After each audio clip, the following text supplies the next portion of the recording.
Welcome to our YouTube channel, a place where the darkest corners of reality come alive through chilling audiobooks. Here, we bring you spine-tingling tales inspired by real crimes, untold mysteries, and the unseen horrors that lurk within society.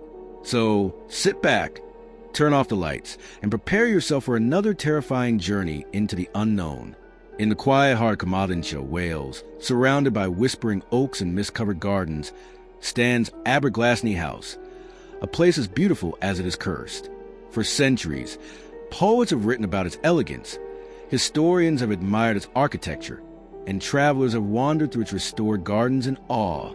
Yet behind those ivy-covered walls, something waits, something that does not rest. The house has seen kings and wars, births and burials, joy and ruin, but none of its stories have lingered in memory quite like the one whispered about the Blue Room. The legend begins in year 1603, the same year James I took the English throne, a time of superstition, shadow, and fear. Aberglasney was then owned by the Vaughan family, known for their wealth, their servants, and their secrets. One winter's night, when frost blanketed the gardens and the wind howled through the chimneys, 6 young women were found dead. Their pale bodies laid neatly upon the beds of the Blue Room. No wounds, no blood, just faces frozen in terror, eyes open wide, as if they had seen something no living soul should ever see. Their deaths were never explained. Some whispered it was poison, perhaps arsenic in the wallpaper or fumes from wet lime plaster. Others spoke of something darker, a curse that had seeped into the very stones of the house. And from that night onward, Aberglasney was never the same again. Visitors say the Blue Room grew cold, unnaturally cold. Candles flickered, fires would not stay lit, and strange shadows danced along the walls long after midnight. The Vaughans sealed the room, locking it from the inside. And for centuries, no one dared to sleep there again. Time passed and the world outside changed. The house saw new owners, new fortunes, and yet the Blue Room remained untouched. Its doors silent reminder of the tragedy within. But legends have a way of breathing, don't they? Even through walls of stone. In the late 1700s, Aberglasney was inherited by a nobleman named Sir Rhys Vaughan, a man fascinated by the occult. He reopened the Blue Room, dismissing the old stories as childish superstition. "There are no ghosts here," he told his guests, laughing as he poured another glass of wine. But that night, something changed. Servants heard footsteps pacing in the upper corridors, slow, measured, rhythmic. Then came the faint sound of girls laughing, echoing softly through the halls. The sound grew louder, closer, until the entire house seemed to tremble with their voices. When Sir Rhys burst into Blue Room, his candle extinguished instantly. He struck a match, trembling, and for a moment he swore he saw 6 figures standing in the reflection of the window. 6 pale women, their eyes hollow, their hands reaching out. The next morning, Sir Rhys locked the door again.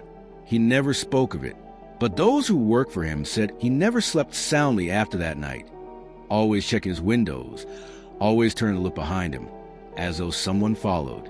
And the Blue Room, it remained sealed once more. By the 1800s, Aberglasney had gained a reputation. The locals spoke of the house that refused to sleep. Gardeners would hear soft humming near the Blue Room windows. Visitors would feel sudden chills even on warm summer evenings. One maid, newly employed, claimed she saw a candle flickering through the keyhole. She bent down curious and saw an eye staring back. She fainted on the spot. When she woke, the key was gone. Soon after, the household began to experience strange phenomena.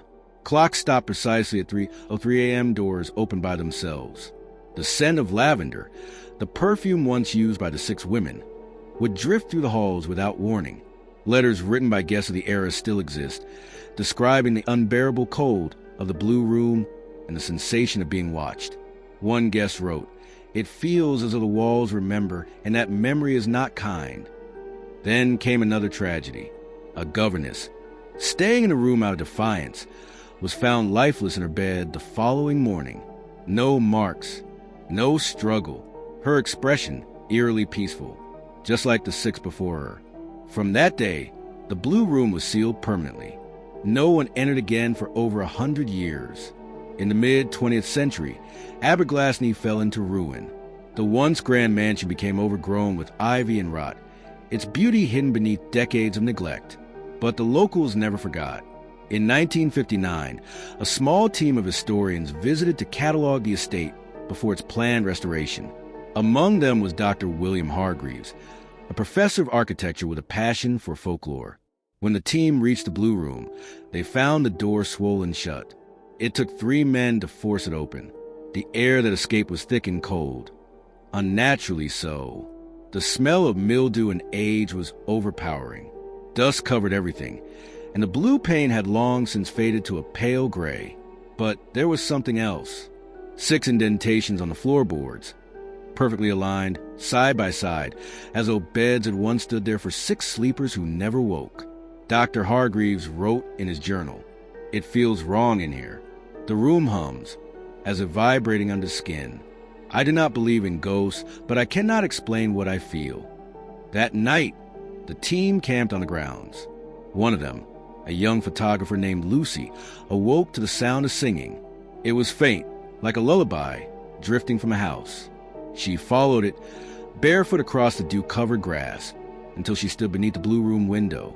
There, framed by moonlight, she saw 6 silhouettes swaying gently side by side. She screamed. By morning, she refused to enter the house again. Her photos from that night were overexposed, streaked with strange blue light. Dr. Hargreaves, shaken, ordered the team to leave early. His final report mentioned structural decay, but privately he told colleagues, "There's something inside that does not want to be forgotten." In the 1990s, Aberglasney was purchased by a preservation trust. Restorers and historians worked tirelessly to bring the gardens and house back to life. Yet, even in the era of electricity and science, strange things continued. Construction workers reported tools vanishing overnight. The temperature inside the Blue Room would drop suddenly, their breath visible even in midsummer. Radios turned on by themselves, playing static that occasionally morphed into faint singing.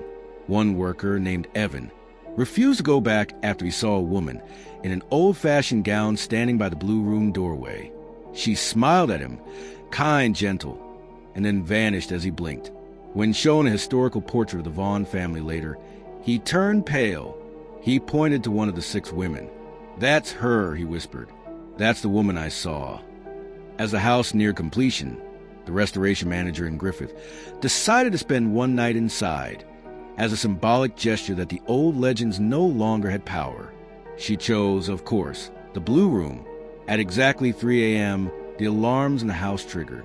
When guards rushed in, they found the Blue Room door wide open, though the key was still in Anne's pocket. She sat on the edge of the bed, shaking uncontrollably. When they asked what happened, she whispered, "They were here, all 6 of them. They didn't want me to leave." The next morning, she resigned from the project. Today, Aberglasney House stands as one of Wales's most treasured historical sites. Tourists visit from around the world, admiring the gardens, the architecture, the restoration. But few know the truth of what lies behind the Blue Room door. It has been reopened to the public, though only during the day. Guides speak softly when passing by, their voices lowering without realizing why. Visitors report sudden chills, cameras malfunctioning, and that same faint scent of lavender lingering long after they've left. Some claim to see shapes in the windows at night, 6 blurred figures, watching. Others hear faint laughter drifting from the upper floors. And then there are those who swear they've heard a voice, soft and distant, whispering in Welsh, "Nid YWN Drosod." It is not over. The Blue Room, with its faded paint and cold air, remains a mystery, a wound in time that refuses to heal. No one knows what truly happened that winter night in 1603. Was it poison, a curse, or something far older than both? All we know is that Aberglasney remembers. Every sigh of wind through its halls, every flicker of shadow in its mirrors. It remembers. And when the moonlight spills through the Blue Room window, it almost feels as though the house itself is breathing, waiting, watching. Because some houses are not just built of stone and timber. They are built of sorrow, secrets, and souls that cannot let go.